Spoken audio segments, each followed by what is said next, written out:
नमस्कार दोस्तों, आज की कहानी का शीर्षक है अजीब मांग। एक बार की बात है कि एक राजा शिकार खेलने के लिए निकला तो रास्ते में उसको एक फकीर मिला।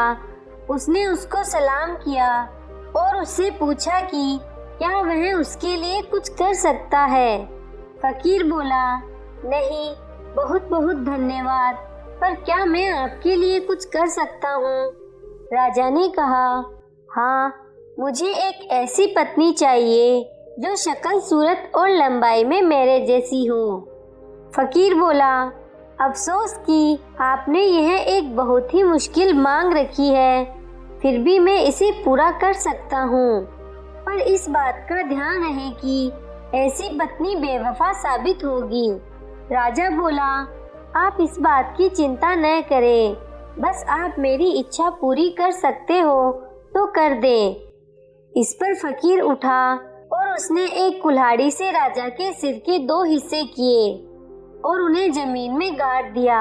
फिर वह जोर से बोला, ओ अल्लाह, तू मेरी प्रार्थना सुन और राजा को फिर से 2 हिस्सों में जिंदा कर दे।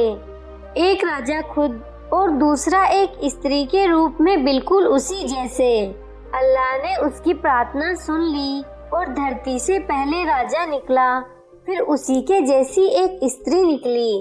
राजा यह देखकर बहुत खुश हुआ और अपनी नई पत्नी को लेकर घर आ गया। कुछ समय बाद उसने उसके लिए जंगल में एक नया महल बनवा दिया।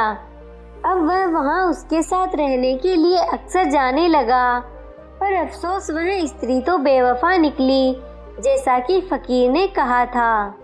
एक दिन जब राजा वहां नहीं आया तो उसने देखा कि राजा के वजीरों में से एक वजीर वहां से गुजर रहा था। वह एक सुंदर नौजवान था, सो उस स्त्री को उसे देखते ही उससे प्यार हो गया। उसने उसको अपने पास बुलाया और वह उसके पास चला गया। इस तरह से वे अक्सर मिलते रहे और दोनों की दोस्ती गाढ़ी होती गई।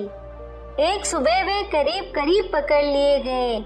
राजा अपनी उस पत्नी के पास गया, जबकि लोगों को यह मालूम था कि वह कहीं बहुत दूर गया हुआ है। इस तरह उनके पकड़े जाने का पूरा मौका था। इस पकड़े जाने से बचने के लिए उन्होंने अपने न पकड़े जाने का पूरी तरीके से इंतजाम करने का फैसला किया। उनकी योजना यह थी कि वे कीतल नाम के एक कुम्हार से बात करेंगे, जो उनके लिए शहर से लेकर महल तक एक सुरंग खोद देगा। इससे वह वजीर वहां जब चाहे तब आ जा सकेगा।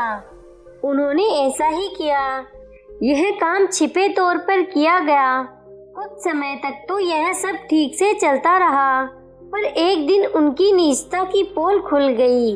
एक बार वजीर ने एक बहुत बड़ी दावत का इंतजाम किया, जिसमें उसने राजा को भी बुलाया। राजा ने उसका न्योता स्वीकार कर लिया और उसके घर पहुंच गया। वहां वह स्त्री भी अपना वेश बदलकर बैठी हुई थी, लेकिन राजा ने फिर भी उसे पहचान लिया। उसने सोचा, क्या मैं यह सपना देख रहा हूँ? नहीं, यह तो वही है। मैं इसके कपड़ों पर कुछ निशान बना देता हूँ, फिर जब मैं वापस लौटूंगा तब देखता हूँ कि मुझे धोखा लगा या नहीं। यह सोचकर उसने उसके दुपट्टे पर हल्दी का निशान लगा दिया और फिर उसके पास से ऐसे गुजर गया जैसे कुछ हुआ ही न हो। रात को जब वह उसके महल पहुंचा तो वह उसका इंतजार कर रही थी। उसके दुपट्टे पर अभी भी उसका लगाया हल्दी का निशान मौजूद था। राजा यह सब देखते ही चिल्लाया, ओ नीच, और अपनी तलवार निकालकर उसके एक ही वार से उसका सिर धड़ से अलग कर दिया। अगले दिन उसने अपनी बादशाह छोड़ दी और फकीर बन गया। आपको ये कहानी कैसी लगी? नीचे कमेंट करके ज़रूर बताइएगा।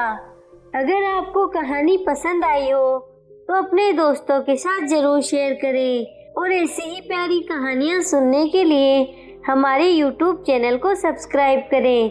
धन्यवाद।